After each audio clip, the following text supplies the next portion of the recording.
네, 요한계시록은 이 요한계시록이 쓰여진 시대적인 배경은 로마의 도미티아누스 황제 때 황제 숭배를 강요하며 기독교인들을 심하게 박해했을 때 쓰여졌습니다. 이때 사도 요한이 반모섬에 유배되었을 때 한 환상으로 하나님이 앞으로 하실 구원과 심판에 대해서 보여주신 계시의 말씀입니다. 오늘 말씀은 앞에의 4장에 이어서 요한이 환상으로 본 천상에서의 예배의 모습입니다. 4장에서 이리로 올라오라는 하나님의 음성과 성령의 감동으로 요한은 빛난 보좌에 하나님께서 앉아 계시고 그 주위에 구원받은 백성들의 대표인 24 장로들과 네 생물들과 수많은 천사들이 하나님께 경배와 찬양을 드리고 있는 모습을 앞에 4장에서 보았습니다. 천사들이 밤낮 쉬지 않고 거룩하다 거룩하다 거룩하다 주 하나님 곧 전능하신 이여 전에도 계셨고 이제도 계시고 장차 오실 이시라 라고 영광과 존귀와 감사를 하나님께 드리고 있었습니다. 이 시간 우리도 하나님의 구원하신 은혜에 감사하며 찬양과 경배로 하나님을 온전히 높여드리는 예배가 되기를 원합니다. 그런데 사도 요한이 자세히 보니 보좌에 앉으신 하나님의 오른손에 안팎으로 글이 가득 쓰여진 7인으로 봉한 두루마리가 들려 있었습니다. 이 두루마리는 하나님의 구원 계획과 심판이 적힌 책이었습니다. 그때 한 힘센 천사가 큰 음성으로 누가 그 두루마리를 펴며 그 인을 떼기에 합당하냐라고 외쳤습니다. 그러나 요한이 보니 하늘 위에나 땅 위에나 땅 아래 그 어디에도 능히 그 두루마리를 피거나 보게 할 자가 없었습니다. 그 두루마리는 7개의 도장으로 찍힌 채 단단히 봉해져 있었습니다. 이 두루마리를 펴서 그것을 볼 자격이 있는 사람이 어디에도 없자 요한은 슬퍼하며 통곡했습니다. 핍박으로 많은 그리스도인들이 순교당하고 죽음 앞에 두려워하고 있는 그 상황에서 인봉된 두루마리의 책을 펴지 못함으로 하나님의 구원과 심판 계획이 이루어지지 못할 것 같아서 요한은 크게 슬퍼하고 통곡했던 것입니다. 요한이 울고 있을 때 하나님의 보좌 주위에 있던 장로 중에 한 사람이 요한에게 이렇게 말합니다.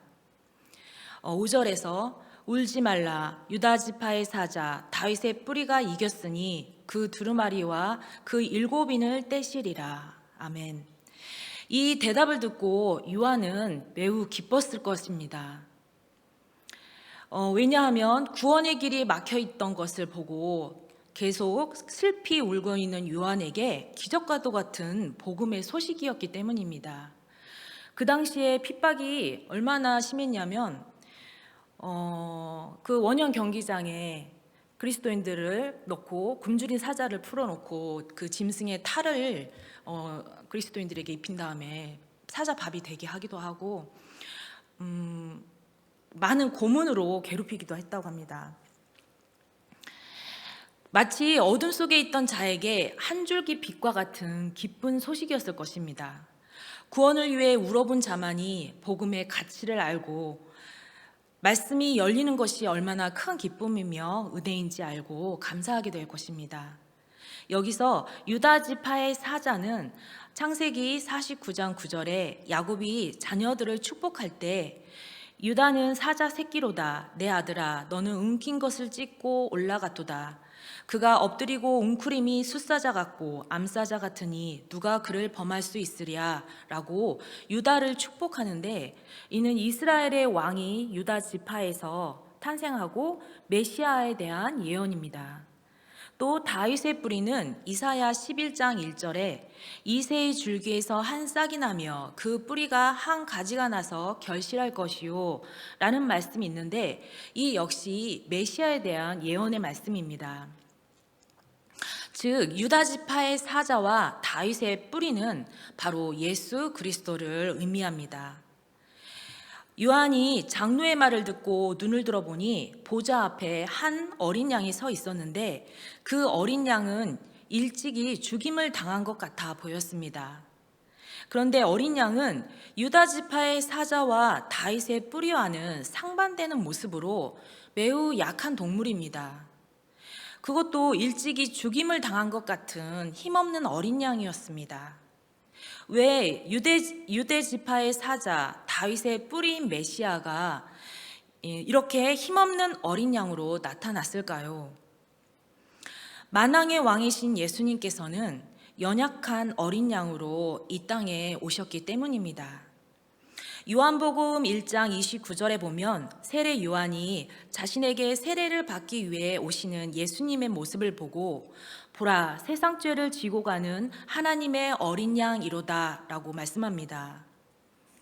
이스라엘 백성들이 출애굽할 때 하나님께서 마지막 재앙인 장자의 죽음 재앙으로 애굽을 심판하실 때에 이스라엘 백성들은 흠없는 일련된 순양을 잡아 그 피를 임방과 좌우 문설주에 그 대문 밖에다 바르면은 어린 양의 피를 바른 집은 죽음의 재앙이 넘어가서 하나님이 그들을 그 죽음에서 구원해 주셨습니다.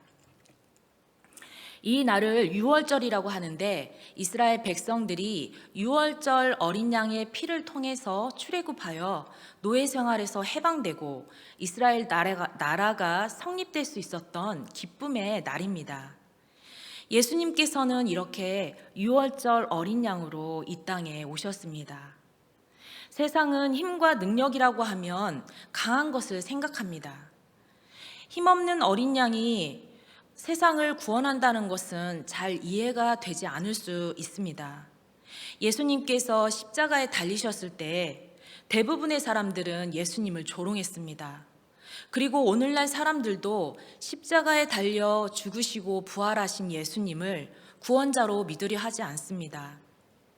세상적으로 볼 때 십자가가 미련하고 연약하고 수치스러운 것으로 보이지만 하나님의 구원 계획은 예수님이 어린 양으로 속죄 제물이 되어서 십자가에서 심판받으심으로 우리의 모든 죄와 사망에서 구원하시는 것이었습니다.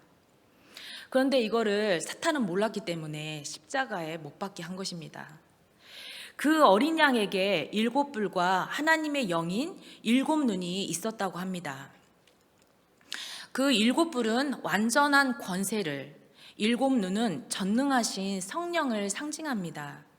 어린 양이 7뿔과 7눈을 가졌다는 것은 전능하신 분이지만 죄인들을 위해 죽으시고 부활하심으로 세상을 이기고 이 땅에 심판주로 다시 오셔서 믿지 않는 자들은 심판과 영벌에, 택한 백성들은 하나님 나라에서 영생을 누리게 하실 것을 의미합니다. 어린 양 예수님께서 하나님의 오른손에서 두루마리를 취하셨습니다. 이 모습은 마태복음 28장 18절에 예수께서 나와 말씀하여 이르시되 하늘과 땅의 모든 권세를 내게 주셨으니 라는 말씀에 대한 증거라고 할 수 있습니다. 예수님께서 십자가에서 승리하셨기에 두루마리를 펴며 인봉을 떼시고 구원과 심판을 집행하시기에 합당한 분이라는 것입니다. 십자가의 길이 승리의 길입니다. 그러므로 예수님의 십자가의 길을 따르는 우리가 되기를 바랍니다. 어린 양이 두루마리를 취하시자 네 생물과 24 장로들이 그 어린 양 앞에 엎드려서 각각 검은고와 향이 가득 담긴 금 대접을 들고 어린 양에게 새 노래로 찬양하기 시작합니다. 새 노래는 구원받은 성도들이 부르는 노래입니다. 향이 가득한 금대접은 성도들의 기도인데 구원의 은혜에 감사해서 드리는 우리의 찬양과 기도가 얼마나 귀하고 중요한지를 알 수 있습니다. 우리가 드리는 찬양과 기도가 하나님께 영광 돌리는 것이며 기쁘게 받으시는 예물이기에 우리는 마음과 힘을 다해서 찬양과 기도를 드리기를 원합니다. 9절에서 마지막 14절까지는 너무나 장엄하고 영광스러운 장면이 펼쳐지는데 내 생물들과 24 장로들, 수많은 천군 천사들, 그리고 모든 피조물들이 하나님과 두루마리를 펴실 어린 양 예수 그리스도를 찬양하는 모습입니다. 임봉된 두루마리를 취하고 떼실 어린 양에게 먼저 내 생물과 24 장로들이 새 노래로 찬양하는 내용입니다. 9절에서 10절을 함께 다시 한번 읽어보겠습니다. 그들이 새 노래를 불러 이르되 두루마리를 가지시고 그 임봉을 떼기에 합당하시도다. 일찍이 죽임을 당하사 각 족속과 방언과 백성과 나라 가운데에서 사람들을 피로 사서 하나님께 드리시고 그들로 우리 하나님 앞에서 나라와 제사장들을 삼으셨으니 그들이 땅에서 왕노릇 하리로다 하더라. 아멘. 예수님의 구속사역이 이스라엘 백성뿐만이 아니라 각 족속과 방언과 백성과 나라, 즉 모든 인류를 위해 죽임 당하사 하나님의 택한 백성들을 피로 사서 하나님께 드렸고 그들을 하나님 앞에서 나라와 제사장으로 삼아 왕노릇하게 하셨기에 두루마리 책을 취한 임봉을 떼시기에 합당한 분이라고 찬양을 올려드립니다. 우리는 예수 그리스도의 핏값으로 산 존귀한 존재일 뿐만이 아니라 하나님께 드렸으므로 하나님의 거룩한 자녀가 되었습니다. 왕같은 제사장으로 하나님만 섬기며 하나님의 뜻대로 살아가는 우리 모두가 되기를 바랍니다. 이번에는 내 생물과 24 장로에 이어서 수많은 천사들이 화답합니다. 12절을 함께 읽어보겠습니다. 큰 음성으로 이르되 죽임을 당하신 어린 양은 능력과 부와 지혜와 힘과 존귀와 영광과 찬송을 받으시기에 합당하도다 하더라. 아멘. 이 표현은 하나님을 찬양할 때 쓰는 표현인데 죽임당한 어린 양 예수 그리스도는 창조주 하나님과 동등된 분으로 찬송 받으시기에 합당한 분이심을 찬양하고 있습니다. 이번에는 마지막으로 천지 만물이 모두 다 찬양을 합니다. 13절을 함께 읽겠습니다. 내가 또 들으니 하늘 위에와 땅 위에와 땅 아래와 바다 위에와 또 그 가운데 모든 피조물이 이르되 보좌에 앉으신 이와 어린 양에게 찬송과 존귀와 영광과 권능을 세세토록 돌릴지어다 하니. 아멘. 이 땅에 죄로 인해서 모든 피조물들이 탄식하고 고통 가운데 신음하고 있습니다. 그런데 어린 양 예수께서 두루마리를 취하셔서 우주 만물을 새롭게 하실 권세를 받으셨기에 모든 피조물들이 기뻐하며 어린 양께 찬송과 존귀와 영광과 권능을 돌리는 것입니다. 그러자 내 생물은 아멘으로 화답하고 장로들은 보좌에 앉으신 하나님과 어린 양께 엎드려 경배를 드립니다.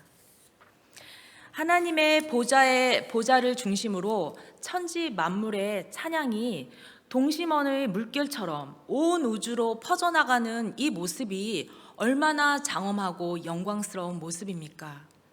이 모습이 바로 모든 심판과 고난이 지나간 후에 구원받은 성도들이 영원한 천국에서 큰 기쁨과 영광으로 창조주 하나님과 예수 그리스도에게 드릴 예배의 모습입니다.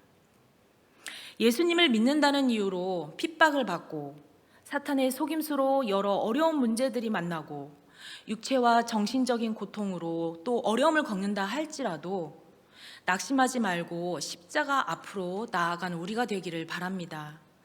우리를 구원하신 예수 그리스도의 십자가의 사랑과 은혜를 생각하면 기뻐하며 찬양하게 될 것입니다.